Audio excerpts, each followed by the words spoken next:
Hello friends, welcome to 6 flavours by Sangeetha. నేను మీకు ఈరోజు Subway style corn and peas sub శాండ్విచ్ని ఇంట్లోనే ఈజీగా ఎలా ప్రిపేర్ చేసుకోవాలో చూపిస్తాను. మనం రెగ్యులర్గా తినే డిన్నర్ బోర్గా అనిపించినప్పుడు ఇలా డిఫరెంట్గా ట్రై చేస్తే అందరికీ నచ్చుతుంది. ప్రిపరేషన్లో ముందుగా ఇక్కడ నేను హోల్ వీట్ లోఫ్ తీసుకున్నాను. ఇదే కాకుండా మీ చాయిస్ని బట్టి ఏ బ్రెడ్ లోఫ్నైనా తీసుకోవచ్చు. ఇక్కడ చూపించిన విధంగా ముందుగా బ్రెడ్ని హాఫ్కి కట్ చేసుకోవాలి.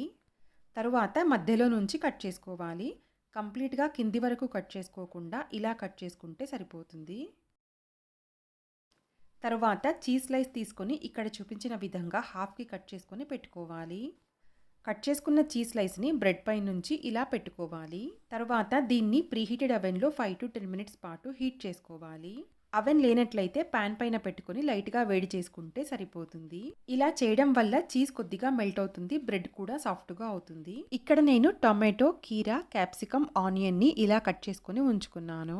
స్వీట్ కార్న్, గ్రీన్ పీస్ మరియు క్యారెట్ని పార్బాయిల్ చేసుకొని తీసుకున్నాను. అంటే ఎక్కువ మెత్తగా కాకుండా 60 to 70% కుక్ చేసుకోవాలి. వీటితో పాటు లెట్యూస్ని తీసుకున్నాను.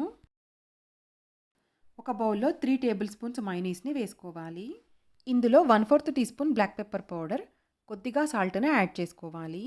మైనీస్లో కూడా సాల్ట్ ఉంటుంది కాబట్టి కొద్దిగా యాడ్ చేసుకోవాలి. తర్వాత స్వీట్ కార్న్, గ్రీన్ పీస్ మరియు క్యారెట్ని యాడ్ చేసుకోవాలి.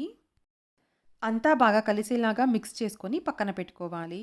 ఇప్పుడు ఫైనల్ అండ్ ఇంట్రెస్టింగ్ పార్ట్ అయిన సబ్ని అసెంబుల్ ఎలా చేసుకోవాలో చూపిస్తున్నాను.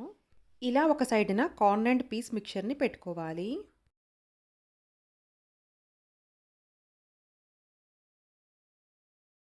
ఇంకొక సైడు ముందుగా ఇలా లెట్యూస్ని పెట్టుకోవాలి. మీ దగ్గర లెట్యూస్ లేనట్లయితే క్యాబేజ్ని కూడా పెట్టుకోవచ్చు. తరువాత పైనుంచి స్లైసెస్ లాగా కట్ చేసుకున్న టొమాటోస్ని పెట్టుకోవాలి. వాటిపై నుంచి కీరాని పెట్టుకోవాలి. తరువాత పైనుంచి ఆనియన్ మరియు క్యాప్సికమ్ని పెట్టుకోవాలి.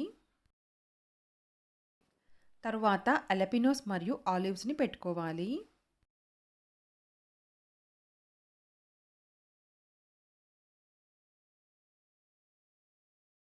తరువాత పైనుంచి మస్టర్డ్ సాస్,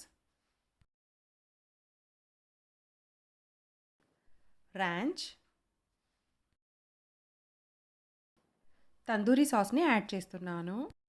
ఇవే కాకుండా మీ చాయిస్ని బట్టి ఏ డ్రెస్సింగ్నైనా యాడ్ చేసుకోవచ్చు. ఇది ఎంతో కలర్ఫుల్గా ఉండడమే కాకుండా చాలా టేస్టీగా ఉంటుంది. దీన్ని ఇలా స్లోగా క్లోజ్ చేసుకుని పైనుంచి బటర్ పేపర్తో ర్యాప్ చేసుకుంటే ఎంతో టేస్టీ అయిన corn and peas sub sandwich ready అయిపోయినట్టే. మీరు కూడా ఒకసారి ట్రై చేసి చూడండి, అందరికీ నచ్చుతుంది. Thanks for watching my channel. Please like, share, comment and subscribe.